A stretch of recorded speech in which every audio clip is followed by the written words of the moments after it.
This is Professor Michael Chapman. I'm one of the most experienced IVF doctors in Australia. I believe that an important part that I can contribute is to educate patients in relation to fertility, infertility, and all that involves. These series of podcasts help to educate you. I hope they are helpful to you. If you wish to know more, however, I'm more than happy to have you contact me via email, which is profmchapman@gmail.com, or make an appointment to see me on 9138 4222.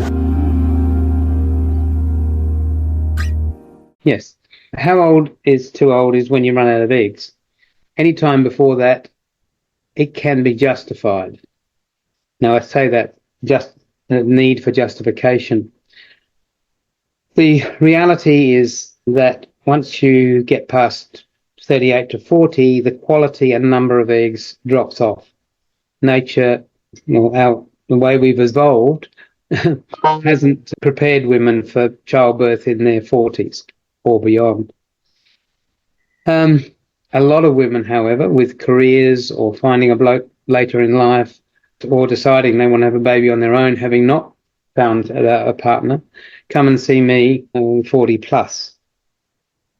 The most important message that I give them is to be realistic. We know what the statistics are. And as much as every woman coming through a cycle might think that she's going to be the one that breaks the rules, the odds are very much stacked against you as you go through 41, 42, 45, 48. However, there still are pregnancies, but they're very occasional. In 35 years of doing IVF, I've had one 47-year-old have their own baby through their own egg. That's one. I've had 3 or 4 at 45, 46. But again, that's big numbers over a long period of time. We took some data out a few years ago now and looked at 802 cycles of women 46 and above. So these are the older age group using their own eggs. In the end, we got 7 pregnancies out of that 800 cycles. 5 of them miscarried, and that's because of the genetic abnormalities that occur in older women, in older eggs. And so we ended up with 2 babies in 800 cycles. So that's 1 in every 400 cycles producing a baby. With those statistics, should we be doing any IVF in that age group? Some of my colleagues in the government certainly don't believe so. And they tried very hard to stop Medicare for women of that age. We fought against it and won.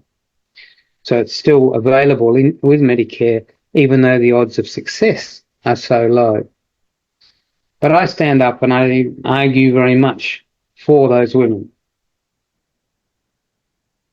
Unfortunately, what we've done with IVF is create a treatment that is, if you don't do it, you'll regret not doing it in the future. And I've had a number of patients say to me, I'm only doing this so that when I'm 55 and look back, I can't say I didn't do everything possible to have a baby. I feel that's a justification for doing. Most of these older ladies are women who've been employed by that stage 20 years, paying their taxes, paying their Medicare levies. And to not let them use what they put into the system, I think, is also immoral. I believe it is still worth trying. I rarely say no. After 3 or 4 or 5 cycles where failure has occurred, either we don't get eggs or eggs that don't fertilize, I certainly advise patients to stop. But there are patients who carry on despite me saying that, on the basis that maybe they'll be the needle in the haystack, will find it, and they'll have the baby that they so ever want. I don't treat patients 50 or above because I think the odds of success are so low. That said, I currently do have a patient who is that sort of age, and we have collected eggs from her without success in terms of creating an embryo, though. And the egg quality is so poor once you get over 45 The quality being the genetic makeup of the eggs. Almost all of the eggs that produce a pregnancy produce an abnormal pregnancy if they get that far. At 45, when we genetically test embryos, 95% will be genetically abnormal. And that's why pregnancies are so uncommon. Firstly, the egg numbers are so low, but secondly, the high percentage of those eggs that we do get will be genetically abnormal. How old's too old? Some people would say it's 42. Certainly, there are clinics in Australia who put an age limit because going above that makes their pregnancy rates not look so good. In countries like New Zealand, they won't treat them above 40, I think it's 42 now. It used to be 38 because they were publicly funded clinics.